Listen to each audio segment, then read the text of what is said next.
Buongiorno cari amici, ben ritrovati in questo spazio in mia compagnia. Ogni tanto mi piace farvi un piccolo regalo con qualche rituale veramente di magia semplice ma efficace. Prima però di proseguire con questa condivisione vi invito, se ancora non l'avete fatto, ad iscrivervi al mio canale YouTube e se ancora non l'avete fatto vi invito ad iscrivervi anche al canale YouTube del Marietto Veneziano. Grazie. Bene, come ho detto, ho preannunciato e come avrete visto sicuramente anche nella mascherina di questo video, oggi parliamo di Ctrl-C, Ctrl-V. Cos'è questo Ctrl-C, Ctrl-V? Allora, partiamo da una spiegazione molto semplice di come funziona l'analogia nella nostra vita, ma non solo, proprio la legge dell'analogia. Ovviamente non mi addentro nell'approfondimento esoterico vero e proprio, ma vi invito a comunque fare i vostri approfondimenti che sono doverosi. È importante appunto che non accettiate mai supinamente quello che vi viene detto, ma che vi prendiate appunto il compito, la volontà, la briga, insomma, di andare a studiare, ad approfondire. E questo infatti è il compito di ciascuno di noi. Dunque vediamo questa analogia. L'analogia è una delle leggi principali della magia, è spiegata benissimo da Ermete Trismegisto, ne ho parlato comunque anche in altri video, se cercherete appunto la playlist sulle leggi magiche o le leggi della magia, adesso non mi ricordo il nome preciso che ho dato a questa playlist, ma sicuramente la capirete vedendole qual è quella di cui vi sto parlando. Dunque potrete sicuramente approfondire ulteriormente l'argomento lì se vi interessa. Questo Ctrl-C, Ctrl-V, e cosa vuol dire l'analogia? L'analogia appunto significa che tutto ciò che entra in risonanza è connesso, interconnesso gli uni agli altri o le varie cose appunto nella stessa assonanza vibratoria sono interconnesse fra loro. Ma significa anche che noi possiamo attirare a noi cose che entrano in risonanza vibratoria con noi. In effetti, non solo questo, ma è come dire, un modo per osservare il multilivello o la struttura a multilivelli che è presente in tutto ciò che è, in tutto ciò che è creato intorno a noi. Dunque, l'analogia significa che tutto ciò che risiede qui, risiede in alto, e tutto ciò che è in alto ha un suo doppio qui sull'aspetto e sul piano materiale. E così stando le cose, dunque, non può esserci incoerenza. Veniamo infatti al valore simbolico che ha, oltre che essere effettivamente uno strumento utile per noi, ma vediamo anche dal punto di vista occulto il simbolismo di un computer. Un computer è un'unità, no? Un'unità su cui sono installati dei software, un'unità che ha una componente hardware oltre che una componente software, dunque rappresenta in modo veramente straordinario e più di quello che possiamo immaginare l'essere umano. E vi spiego perché rappresenta l'essere umano. Perché l'essere umano ha una componente hardware, ha una componente software e dunque funziona in base ai programmi che sono scritti dentro di noi. Infatti sono molte le tecnologie spirituali, ma anche collegate alla programmazione neurolinguistica e alla programmazione di per sé della nostra mente, che conoscono perfettamente quali sono queste interconnessioni fra la nostra mente e il nostro corpo, l'ipnosi, ma anche altre modalità appunto di impianto di programmi o comunque credenze all'interno di noi sfrutta queste conoscenze. Dunque noi siamo programmabili. Cosa significa anche? Che qualcuno, come noi che usiamo il computer, qualcuno usa la nostra mente. Dunque dobbiamo essere molto abili a a sintonizzarci sulle frequenze giuste. Questo però è un altro discorso, abbiamo già parlato di come tutelarci dalla programmazione esterna con la sigillazione e la chiusura della porta eterica della nuca, che è la porta eterica per il subconscio, dunque vi rimando a quella condivisione, cercate il Sator tra le mie pillole.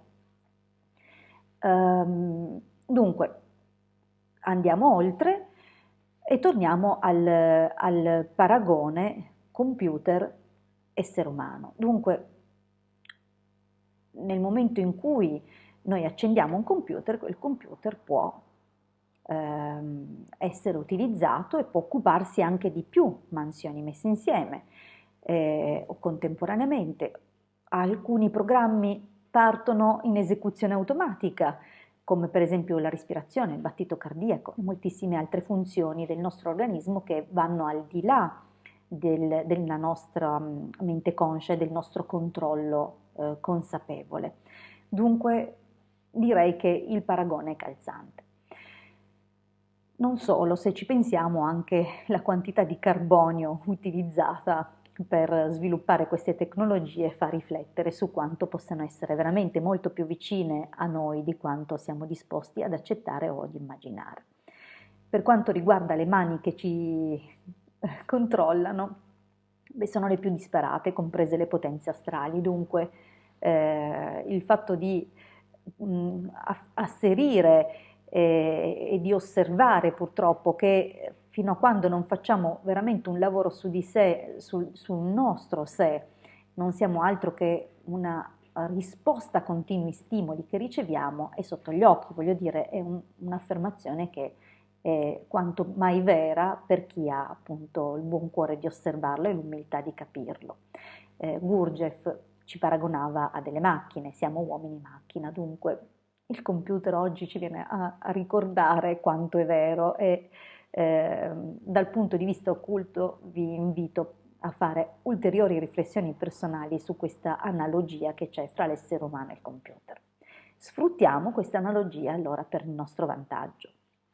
Io non vi invito ovviamente a utilizzare leggi di attrazione o altre cose del genere perché ad ogni modo ritengo che sono fuorvianti per il cammino spirituale, ma ci sono delle volte che abbiamo delle necessità veramente importanti o urgenti, fermo restando che laddove abbiamo fede che tutto ciò che ci occorre veramente ci giunge e tutto ciò che è giusto per noi immancabilmente arriva e dunque fatto saldo questa convinzione, questo programma, se vogliamo restare in tema, è salvato dentro di noi, dunque inserito dentro il nostro archivio interiore, possiamo comunque utilizzare la tecnica del CTRL-C, CTRL-V per portare nella nostra vita qualcosa che ci piace.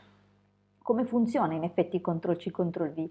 Semplicemente col computer, quando stiamo lavorando su un file oppure su delle immagini, su qualsiasi cosa che stiamo creando in un certo senso, possiamo accorciare molto il lavoro senza dover scrivere da capo oppure fare delle composizioni di testi molto rapidamente, appunto selezionando parti di testi e incollandole, facendo appunto questo lavoro.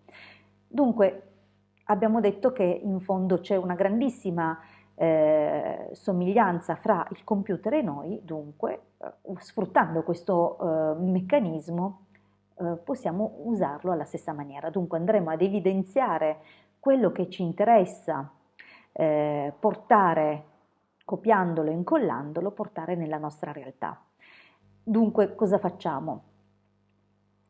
Quando vediamo qualcosa che ci piace o che desideriamo qualcosa anche noi, non dobbiamo desiderare la roba d'altri, chiaramente, perché questo è indice di frustrazione, invidia o incapacità o non credere di potersi meritare determinate cose. Questo è interessante, magari ci si può lavorare sicuramente.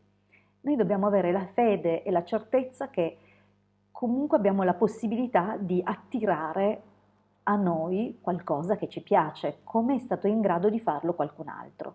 o non solo che ci piace, qualcosa di cui abbiamo oggettivamente bisogno. Dunque ci concentriamo su quello che è l'oggetto del nostro desiderio, ma non perché lo evochiamo nella nostra mente, sebbene evocarlo nella nostra mente per la nostra mente è altrettanto reale di quando noi lo vediamo un determinato oggetto o una determinata cosa. Nel momento in cui comunque è chiaro dentro di noi o vediamo quello che ci piacerebbe manifestare nella nostra realtà o comunque di avere nella nostra vita, fissiamo la nostra attenzione su questa cosa.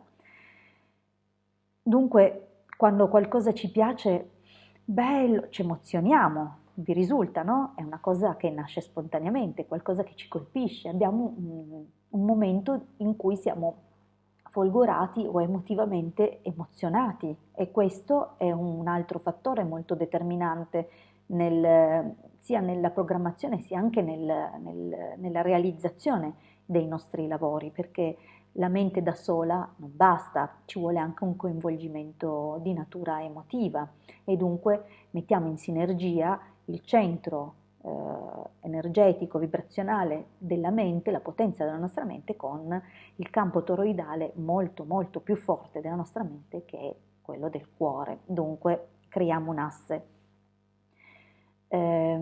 Ci sarebbe da fare un'ulteriore osservazione, ma non è questa la sede. Comunque basterà l'asse mente-cuore. A questo punto facciamo CTRL C, cioè ci fissiamo su questa cosa nel momento in cui abbiamo questa gioia, no? Questa emozione positiva, questa bella sorpresa di fronte a un qualcosa di gradevole e desideriamo che si verifichi anche nella nostra vita.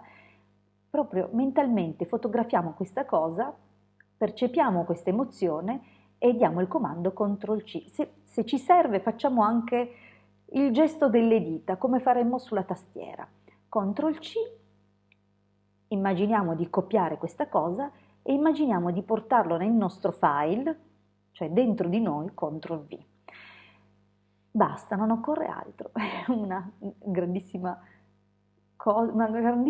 fesseria, nel senso è talmente facile che uno resta sorpreso della facilità di come possa essere così semplice, eppure è efficace. Devo dire però qualcosa. Io ho visto realizzarsi il mio CTRL V dopo tanto tempo, talmente tanto che io mi ero dimenticata di aver fatto CTRL C, CTRL V, però è stato evidente per la modalità in cui si è manifestato. Non entro nel dettaglio, sono cose personali, però sappiate che si realizza. E la cosa migliore, come sempre, è dimenticarsi della cosa, perché ogni volta che noi torniamo su un determinato pensiero possiamo alterare le emozioni con cui l'abbiamo lanciato e considerate che quando creiamo dobbiamo essere anche forti da lasciare andare, perché nel momento in cui noi continuiamo a tenere la nostra mente focalizzata sulla cosa è come se continuassimo a lavorarci e non fossimo mai veramente sicuri di averla elaborata correttamente. Invece nel momento in cui noi lasciamo andare le cose, le abbiamo strutturate in quel modo lì, anche per questo dobbiamo essere molto attenti quando strutturiamo le cose nella nostra mente e di non fare mai nulla con superficialità. Dunque ci concentriamo, una volta che siamo sicuri di aver dato l'impronta giusta, la lanciamo e la lasciamo andare. Non dobbiamo avere un attaccamento neanche sui nostri pensieri. Farà esattamente quello che deve per tornare a noi con i tempi giusti per noi. Questo è molto semplice e vi invito a provare a farlo. Tra l'altro è un esercizio di focalizzazione sul positivo, invece di stare sempre lì a guardare gli aspetti negativi, per una volta ci concentriamo lì, che sarà anche una buona abitudine e una forma di igiene mentale per noi. Grazie per avermi ascoltato fino qui, CTRL C, CTRL V. A presto dalla vostra Hilde.